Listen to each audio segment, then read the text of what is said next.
ආයුබෝවන්. ඉතින් පහුගිය දිනවල ශ්‍රී ලංකාවේ ගත වුණේ අයහපත් කාලගුණ තත්ත්වයක්.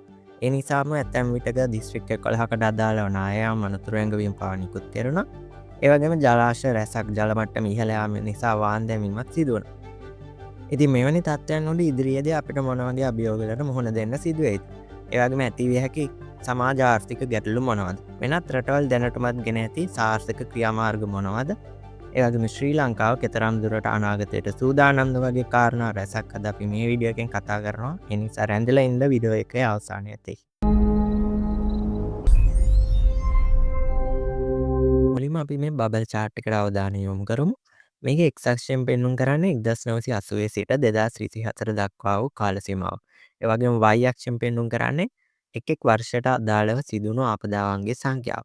ඒ වගේම මේ එක් බබල් එකක සයිස් එකෙන් පෙන්වුම් කරන්නේ එම ආපදාවන්ගෙන් බලපෑමට ලක් වූවන්ගේ ප්‍රමාණය.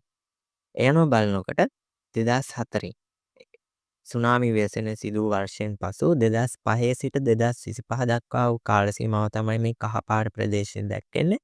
ඒ වගේම 1980 සිට 2000 දක්වා දශක දෙක කාල සීමාව හා සසඳන විට මෑත කාලීනව සිදු වූ ආපදාවන්ගේ ප්‍රවණතාව සහ ඒ වගේ බලපෑම වැඩි වී ඇති බව ඔබට පෙනෙනවා ඇති. විශේෂයෙන්ම ආපදාවන්ට ලක් වූවන්ගේ ප්‍රමාණය මිලියන ඉක්ම වූ අවස්ථා කිහිප විටක්ම දැක ගන්න පුළුවන්. ඒ වගේම ඇතැම් වර්ෂවල සිදු වූ ආපදාවන්ගේ සංඛ්‍යාව 6 ඉක්ම වූ අවස්ථා දැක ගන්න පුළුවන්. මෑත කාලීන ආපදා වාර්තා ගැන සැලකෙන විට 2016 සහ 2017 වසරවලදී ඇති වූ ආපදා තත්ත්වයන්ගෙන් තමයි වැඩිම බලපෑමක් සිදු වෙලා තිබෙන්නේ.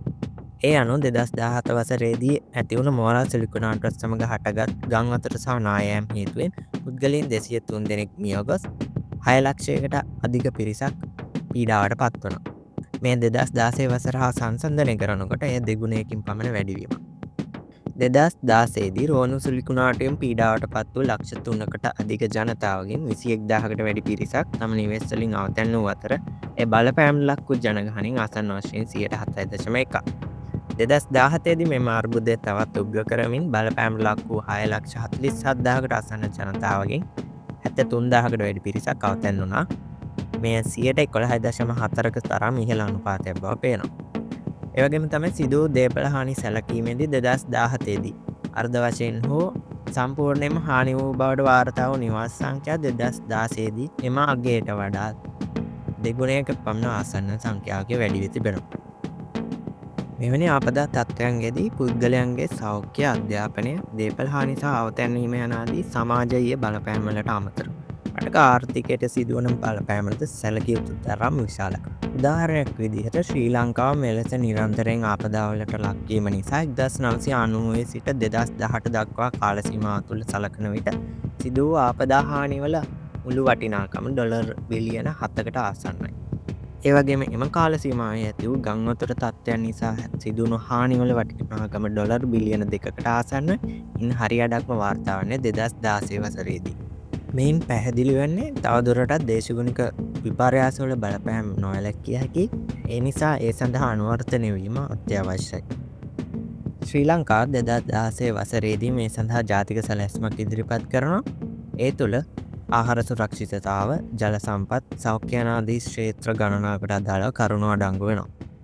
කලින් සඳහන් කළ ආකාරයටම ශ්‍රී ලංකාවේ ආපදා ඉතිහාසය සැලකීමේදී වැඩිම බලපෑමක් ඇති වෙලා තිබෙන ගම් වතුර ආශ්‍රිත ආපදාවන්ගේ නිසා අපි දැන් බලමු ඒ සඳහා අනුවර්තනය වීමට ලෝකයේ අනෙකුත් රටවල් දැනටම සාර්ථකව ක්‍රියාවට නංවා ඇති ස්පොන්ජ් සිටි සංකල්පය ගැන. ස්පොන්ජ් සිටි ගැන කතා කරනකොට ඇහෙන තවත් වචනයක් තමයි nature based solutions කියන්නේ. ඒකට හේතුව තමයි සාම්ප්‍රදායික නගර ඉදිකිරීමේදී අපි දකින කොන්ක්‍රීට් වනාන්තර වෙනුවට මෙහිදී අපිට තෙත්බිම්, හරිත උද්‍යාන සහ ජලාශ වැනි ස්වාභාවික පරිසරයේ සංකලනයක් තමයි දකින්නට තියෙන්නේ. මේ නිසා වැඩිපුර ජලය රඳවාගෙන ක්‍රමානුකූලව ඒවා බැස යාමට සලසනවා. හරියට ස්පොන්ජ් එකකින් වතුර උරාගෙන අයින් කරනවා වගේ. මේ නිසාම ඉහළ ජල කළමනාකරණ හැකියාව, ගම් වතුර වැළැක්වීම වැනි ප්‍රයෝජන රැසක්ම ස්පොන්ජ් සිටි එකකින් ලැබෙනවා. හරියටම කිව්වොත් දේශගුණික විපර්යාසවලට අනුවර්තනය වීමේ හැකියාවක් ලැබෙනවා. ලෝකයේ දැනටමත් චීනය, ඩෙන්මාර්කය, සිංගප්පූරු වගේ රටවල් මෙම සංකල්පය සාර්ථකව ක්‍රියාවට නංවලා තියෙනවා. මෙම රටවල් ගත්තහම ලෝකයේ අනෙක් රටවල් වලට සාපේක්ෂව දේශගුණික විපර්යාස වලට ඔරොත්තු දීමේ හැකියාව වැඩි. ඒ වඩාත් හොඳින් තහවුරු වන්නේ මේ රටවල් වල ග්ලෝබල් වල්නරබිලිටි ඉන්ඩෙක්ස් එක අඩු වගයක් වීම. ග්ලෝබල් වල්නරබිලිටි ඉන්ඩෙක්ස් එක කියන්නේ සමාජ ආර්ථික දර්ශක 11කින් සැදුම් ලත් සංයුක්ත දර්ශකයකට. මේ වගේ දර්ශකයකින් අපිට පුළුවන් පහසුවෙන්ම ලෝකයේ එක් එක් ප්‍රදේශවල දේශගුණික විපර්යාසවලට අනුවර්තනය වීමේ හැකියාව පිළිබඳ අදහසක් ලබා ගන්න. ග්ලෝබල් ඩේටා ලැබ් ආයතනය මගින් මෙලෙස රටවල් 189කට අදාළව ග්ලෝබල් වල්නරබිලිටි ඉන්ඩෙක්ස් අගයන් ප්‍රකාශයට පත් කරලා තියෙනවා. ඒ අනුව සෑම රටකටම 0.34 අගයක් හිමි වෙනවා. මෙම අගයන් හවුල් සමාජ ආර්ථික මාර්ග යන තත්ත්ව තුනකට වෙන් කළ හැකියි. ඒවා අපි හඳුන්වනවා SSP1, SSP2 සහ SSP3 විදිහට. ඒ අනුව ගත්තාම SSP1 හරිත මාර්ගය ලෙස හඳුන්වනවා. මෙහිදී ආර්ථික වර්ධනයට වඩා මානව සුභසාධනය කෙරෙහි වැඩි අවධානයක් යොමු කරන්නේ. ඒ අනුව පුනර්ජනනීය බලශක්ති සැපයුම වැඩි කිරීම, අඩු භූමි භාවිතය සහ වර්ෂ 2100 වන විට මානව ක්‍රියාකාරකම් හේතුන් ජනනය වන හරිතාගාර වායු විමෝචන අඩු කිරීම අපේක්ෂා කරනවා. ඊළඟට SSP2 අපි හඳුන්වනවා මැද මාවත ලෙස. ඉතිහාසයේ පුරාවට සිදුවුණු සමාජ ආර්ථික සහ තාක්ෂණික සංවර්ධනය අඛණ්ඩ පැවැත්මක් ලෙසයි මේ අර්ථ දක්වන්නේ. එහිදී එක්සත් ජාතීන්ගේ තිරසන සංවර්ධන ඉලක්ක සාක්ෂාත් කර ගැනීම මන්දගාමී ස්වභාවයක් තමයි පෙන්වන්නේ. අවසාන වශයෙන් SSP3 රළු මාර්ගය ලෙස හඳුන්වනවා මෙය. මේක අපිට දක්වන්න පුළුවන් worst case scenario එක විදිහට. මෙහිදී රටවල් ජාතික අවශ්‍යතා එනම් බලශක්තිය ආහාර ඉලක්කයන් කෙරෙහි තමයි වැඩි අවධානයක් යොමු කරන්නේ. පාරිසරික ගැටලු විසඳීම සඳහා අඩු ජාත්‍යන්තර ප්‍රමුඛතාවයක් ලබා දීම නිසා ඇතැම් කලාපවල දැඩි පාරිසරික හායනයන් සිදුවිය හැකියි. ඒ අනුව ලෝකයේ රටවල් හරිත මාර්ගය නැත්නම් SSP1 සහ SSP3 රළු මාර්ගයන්ගේ ගමන් ගලහොත් ශ්‍රී ලංකාව ඇතුළු රටවල් 9ක GBI අගයන් පිළිබඳ දත්ත මේ වගේම දැක්වෙනවා. අපි එම අගයන් මේ විදිහට ප්‍රස්ථාර සටහනක් ගත්තොත් ඔබට පැහැදිලිව පේනවා ඇති කලින් සඳහන් කරපු සිංගප්පූරුව, ඩෙන්මාර්කය, චීනය ආදී රටවල් එම සටහනේ පහළින්ම සිටිනවා. ඉතාලි වගේ රටවලත් විශේෂයෙන්ම මැනිලා නුවර ස්පොන්ජ් සිටි එකක් ලෙස ගොඩනැගීමේ ව්‍යාපෘතියක් ක්‍රියාත්මකව දී තමයි සිටින්නේ. සාමාන්‍යයෙන් 40ට අඩු අගයන් තමයි වඩාත් හොඳ තත්ත්වය වන්නේ. ශ්‍රී ලංකාව ඔබට පේනවා ඇති මාජිනල් ස්ටේට් එකක තමයි ඉන්නේ. ඉන්දියාව, බංග්ලාදේශය, පාකිස්තානය වගේ දකුණු ආසියාවේ අනෙක් රටවල් ගත්තත් සැලකිය යුතු අවදානමක සිටිනවා. අප්‍රිකානු කලාපෙන් නයිජර් වගේ රටවල් ගත්තොත් ඉතාමත් අවදානම් තත්ත්වයක තමයි සිටින්නේ. හොඳයි අපි දැන් බලමු ශ්‍රී ලංකාවේ කොළඹ නගරය කොයි විදිහටද මේ කියපු අනාගත අභියෝගවලට සූදානම් වෙන්නේ කියලා. විශේෂයෙන්ම කොළඹ නගරය ගත්තාම ගම් වතුර ආපදාවන්ගෙන් සිදුවන බලපෑම ප්‍රබලයි. 2016 දී ඇති වුණු රෝණු සුළි කුණාටුව නිසා වැඩිම හානි සිදු වූයේ කොළඹ ගම්බහ ඇතුළු දිස්ත්‍රික්ක දෙකට. ඒ නිසාම ස්පොන්ජ් සිටි සංකල්පය කෙතරම් දුරට වැදගත්ද යන්න ඔබට වැටහෙනවා ඇති. ඉතින් කොළඹ නගරය ගත්තාම ඒ විහිදුණු තෙත්බිම් සංකීර්ණයක තමයි පිහිටලා තියෙන්නේ.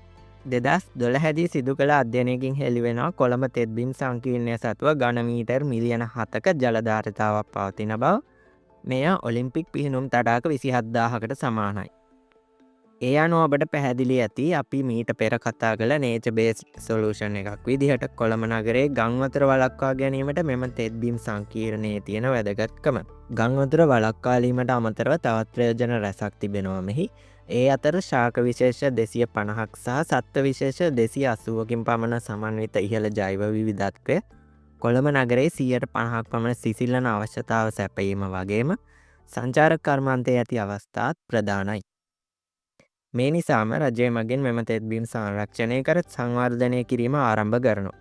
එහි ප්‍රතිඵලයක් ලෙස තමයි අද හුඟ දෙනෙක් දන්න බැද්දගාන, තියසරු යන, දියතු යන වගේ බොහොමයක් තෙත්බිම් උද්‍යාන බිහිවන්නේ. ඔබ සමහර සංචාරය කරලත් ඇති මෙම ස්ථාන ඔබේ අත්දැකීම් පහලින් කමෙන්ට් කරන්නත් අමතක කරන්න එපා.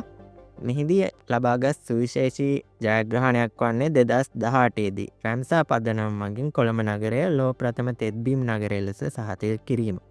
ඉතින් අවසන් වශයෙන් ලෝකයේ අනෙක් බොහොමයක් රටවල් කෘතිමව තෙත්බිම් නිර්මාණය කරමින් දේශගුණික විපර්යාසවලට අනුවර්තනය වූ නගර ගොඩ නගද්දී ශ්‍රී ලංකාවේ අපිට ස්වභාව ධර්මයේ දායාදයක් ලෙස ලැබුණු මෙම තෙත්බිම් පරිසරය රැක ගැනීම ඔබ අප සියලු දෙනාගේම වගකීමක්.